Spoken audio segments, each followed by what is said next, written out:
నమస్కారం గురుగారు. నమస్తే అమ్మా. తులారాశి వారికి ఫిబ్రవరి మాసంలో ఆర్థిక పరంగా, విద్యాపరంగా, సంతాన పరంగా, వివాహ పరంగా ఎలా ఉండబోతుంది?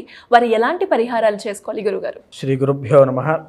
ముందుగా మీ యొక్క నామ నక్షత్రం బట్టి అయినా లేదా మీ డేట్ ఆఫ్ బర్త్ బట్టి అయినా సరే మీరు తులారాశి లేదా వృశ్చిక రాశి అయినప్పుడు నేను చెప్పేటువంటి కొన్ని ప్రికాషన్స్ అయినా లేదా పరిహారములైనా ఆచరించండి. ఖచ్చితంగా ఈ మాసంలో వచ్చేటువంటి ఆపదలైనా సమస్యల నుంచి అయినా బయటపడే అవకాశం ఉంటుంది. సో ముఖ్యంగా ఇప్పుడు మనం చూసుకుంటే తులారాశి వారికి ఎలా ఉండబోతోంది అనే ప్రశ్న చూస్తే, తులారాశి వారికి కేవలము 1-2 గ్రహాలు మాత్రమే ఈ ఫిబ్రవరి మాసంలో యోగిస్తూ ఉన్నాయి. సో ఇది తులారాశి వాళ్ళకి ఒక ఛాలెంజింగ్ పీరియడ్ ఆఫ్ టైం అని చెప్పచ్చు.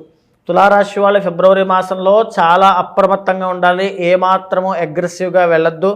ఎలాంటి ముఖ్యమైన నిర్ణయాలు ఈ మాసంలో తీసుకోవద్దు. ఆరోగ్యం చాలా జాగ్రత్తగా చూసుకోండి. శత్రువులు పెరిగే అవకాశం ఉంటుంది. మీతో తిరిగినటువంటి వాళ్ళు మీకు శత్రువులుగా మారుతారు.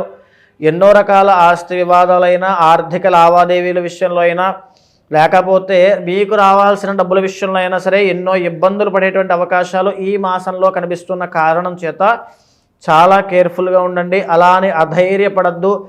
రాబోయే మాసాల్లో విజయవంతా తులారాశికే సంభవిస్తోంది.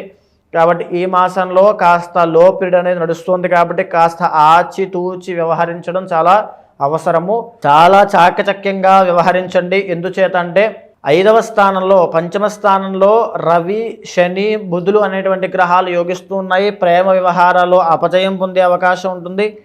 అదేవిధంగా వైవాహిక జీవితంలో సమస్యలు వచ్చే అవకాశం ఉంటుంది. సంతానానికి ఆరోగ్య సమస్యలు రావడము, అదేవిధంగా వ్యసనాల అలవాటు ఉన్న వాళ్ళు వ్యసనాలకు అలవాటు పడి డబ్బులన్నీ నష్టపోవడము, జోదం అలవాటు ఉన్న వాళ్ళు జోదపరంగా నష్టపోవడము, అదేవిధంగా అష్టమంలో గురుడు వలన రావాల్సిన డబ్బులు ఆగిపోవడం, వ్యాపారాలు, వృత్తి, ఉద్యోగం అంతా స్తంభించిపోవడం, ఏ అభివృద్ధి లేకపోవడము, ఏంటో తెలియని ఒక పరిస్థితిలో ఒక అగమ్య గోచరంలాగా వ్యవహరిస్తూ ఉండడం, అష్టమంలో కుజుడు వాహన ప్రమాద యోగం ఉండడము, వాహన ప్రమాదాల విషయంలో చాలా జాగ్రత్త. ఎస్పెషల్గా గాయాలు పాలయ్యేటువంటి అవకాశాలు ఉన్నాయి. శస్త్రచికిత్సకు వెళ్ళేటువంటి అవకాశాలు ఉన్నాయి.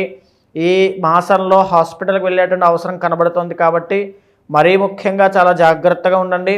స్పిరిచువల్గా భగవంతుణ్ణి ఆరాధన చేసి భగవన్ నామస్మరణతో మంత్రానికి సరెండర్ అయ్యి భగవంతుడికి సరెండర్ అయినప్పుడు మీకు వచ్చేటువంటి సమస్యలన్నీ కూడా తొలగిపోయే అవకాశం ఉంటుంది.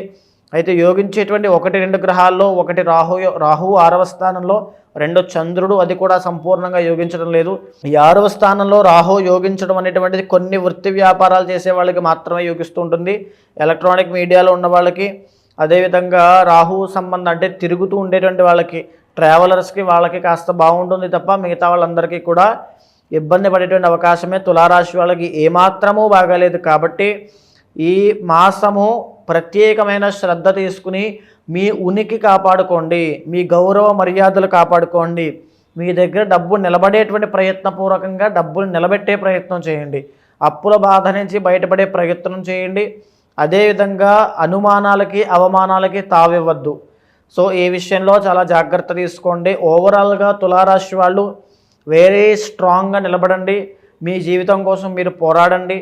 రాబోయే మే, జూన్ నెల తరువాత నుంచి అద్భుతమైనటువంటి రాజయోగం మీకు పట్టబోతుంది. ఆ రోజు కూడా నేనే చెప్తాను మీకు ఎలా పట్టబోతుందో.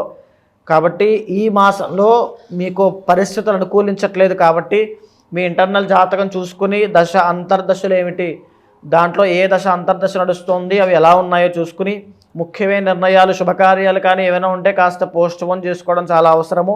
ఈ సమయంలో అంత ఖర్చు పెట్టేటకన్నా పోస్ట్ పోన్ చేసుకోండి. ఆరోగ్యపరంగా వృద్ధులు అయినా సరే, యువకులైనా సరే, ఎవరైనా సరే, యంగ్ ఏజ్లో ఉన్న వాళ్ళైనా ఆరోగ్యపరంగా ప్రత్యేకమైన శ్రద్ధ తీసుకోవడం అత్యంత అవసరము. ఎలాంటి పరిహారాలు చేసుకోవాలి గురుగారు?